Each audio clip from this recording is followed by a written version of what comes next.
Hello and welcome to My Money Matters. My name's Esther. Welcome to my channel. This is a cash stuffing budgeting channel. I'm no expert. In fact, I'm rubbish at maths. So welcome if you're new to cash stuffing, and if you're a regular subscriber, it's nice to have you along. Thank you for following me. Happy New Year to you. Let's get, first things first. Happy New Year. I hope it is a good budgeting year for you guys. Just want to say disclaimer, if you are new to cash stuffing, please don't be overwhelmed by all the binders, all the challenges, all the bump. I will talk through a little bit about that before going through my 2024 setup. It can be very overwhelming when you first start cash stuffing to think that you need everything. You need Sharpies and binders and challenges and wallets. A lot of people will say, no, you don't. You just need pen, paper and envelopes, which is true. But I think if you're cash stuffing, you probably do want to get a few binders, etc.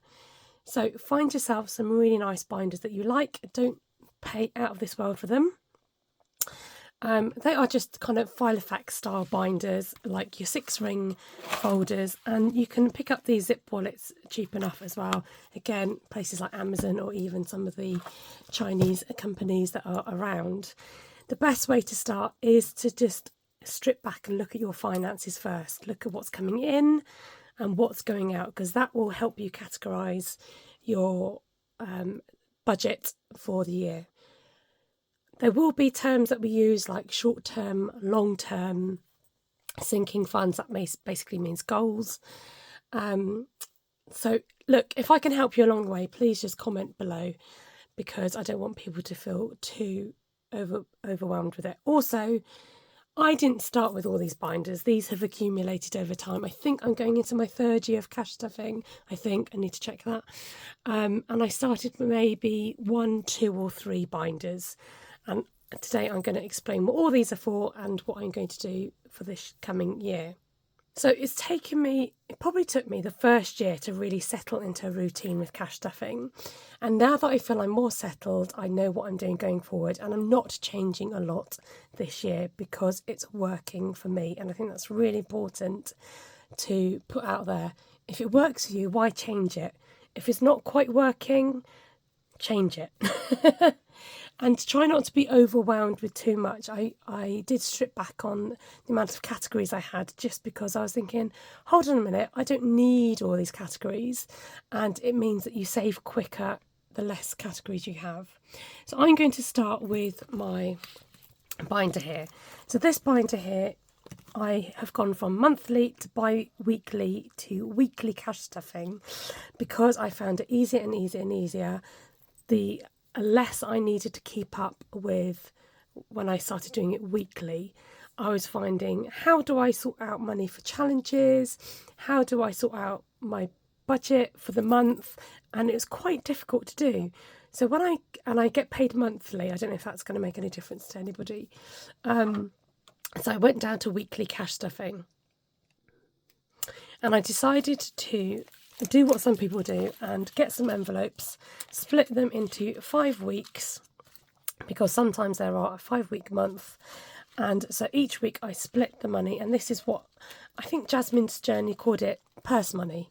Basically money that's going to be transferred into your purse that you will use weekly. Your categories will look very different from mine, but I've stopped using this for the time being, because at the moment I'm actually using Christmas money, not to confuse matters. The other thing I keep in here is I like to zero out my account.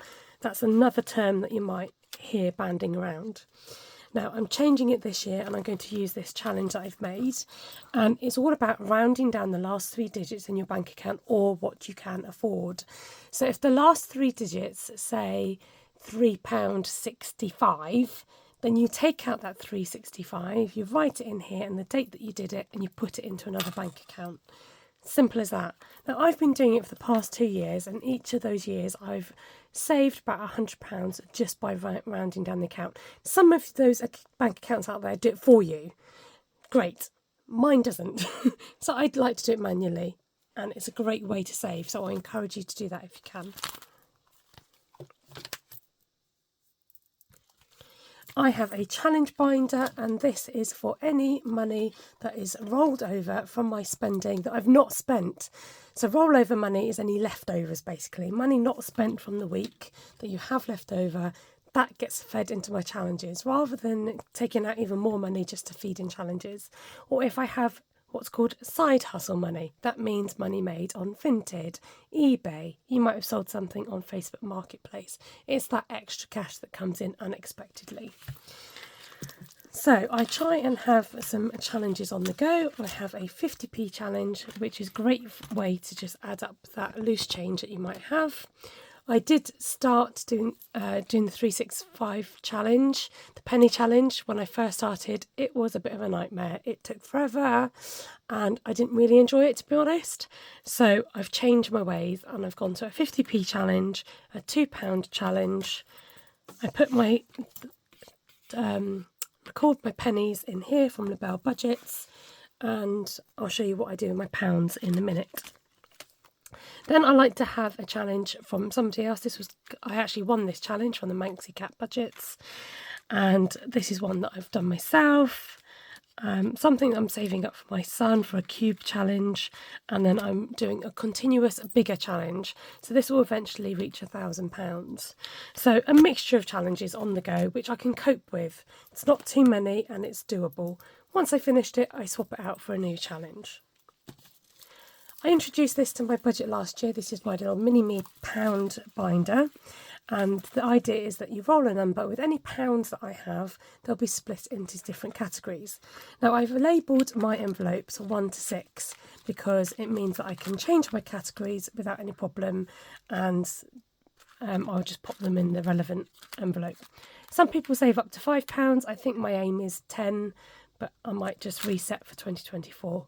And I'm definitely going to just reset these categories as well. These will rub off and then I can start again just using the Sharpie.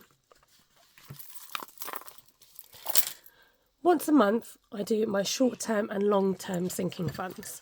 So anything that's a bit more urgent and things which are kind of longer-term goals.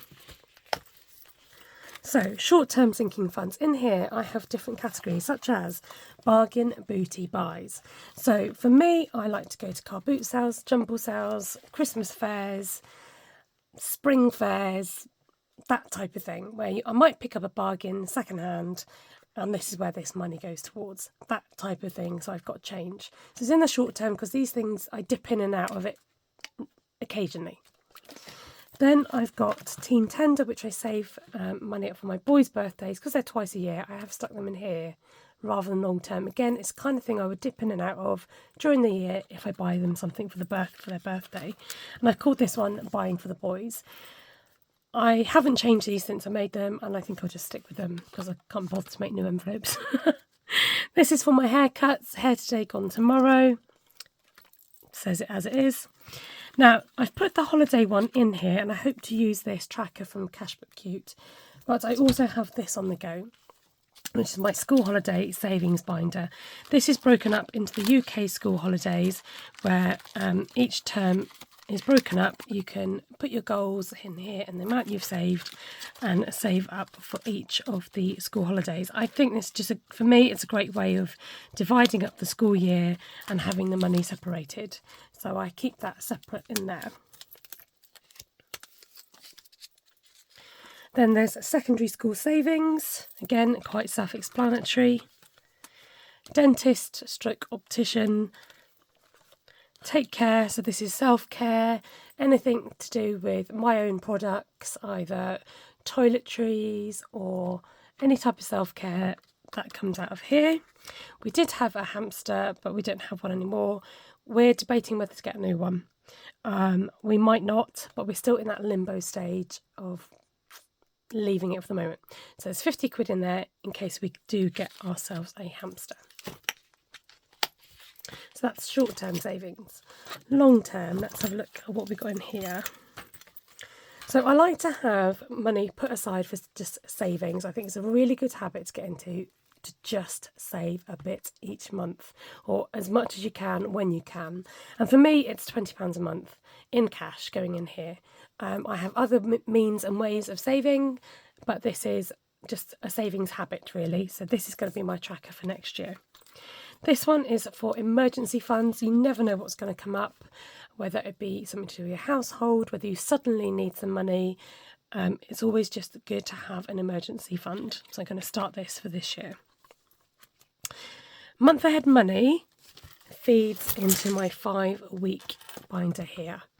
So this means that the way that I do this to get a month ahead is to save up so that there comes a month that I don't have to take out money for my 5 weeks. And it's just a nice cash injection once in a while to budget for it. And you save it up over time, and it kind of makes you feel better for not having to take money out once a month for it. I don't know. For me, it works. Now, some people use a month ahead to save their salary, a month's worth of salary in case of emergencies. But this is what I use mine for.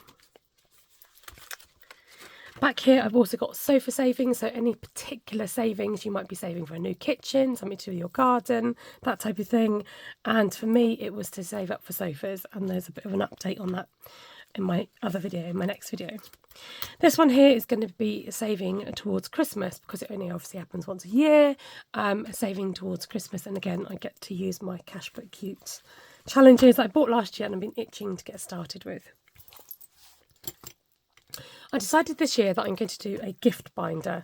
A lot of my budget comes out for gifts. Not that I buy expensive stuff or that type of thing, but it just seems to be a big part of my budget, either for birthdays or things to spring up, or you might need to gift somebody something, or suddenly buy a bunch of flowers. And I'm hoping this is where my gift binder is going to come in handy.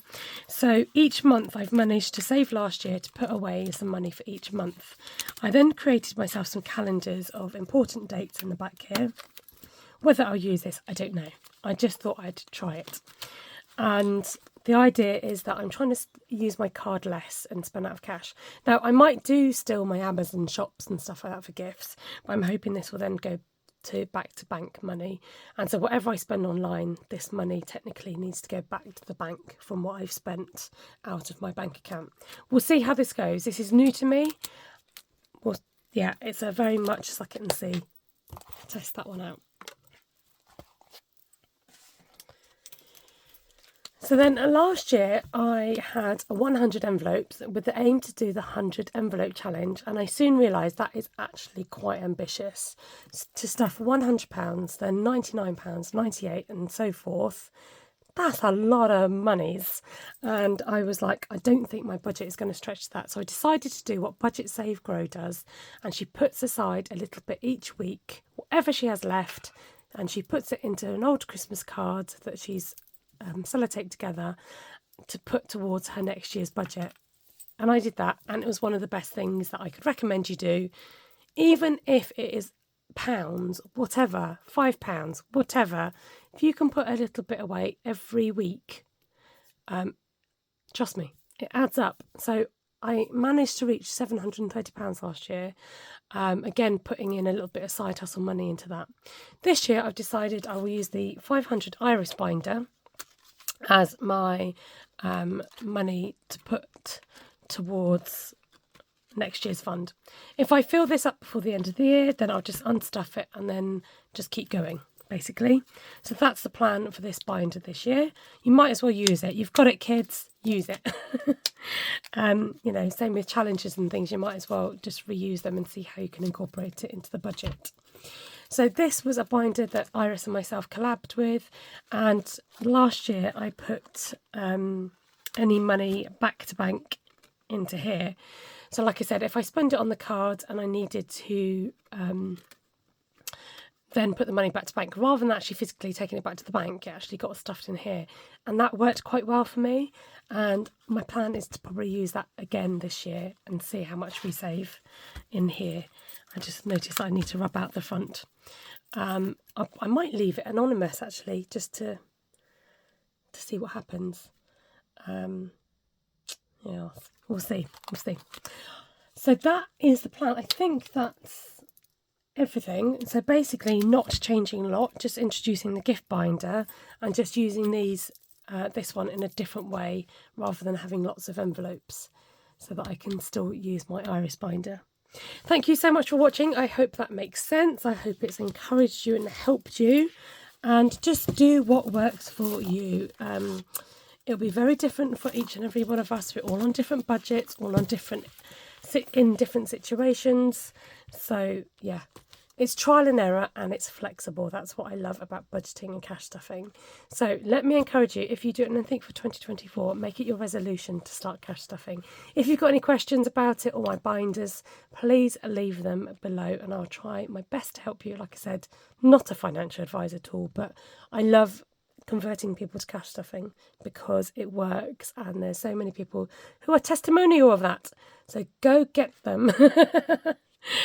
Take care of yourselves. God bless you, and I'll catch you next time on My Money Matters. Bye for now.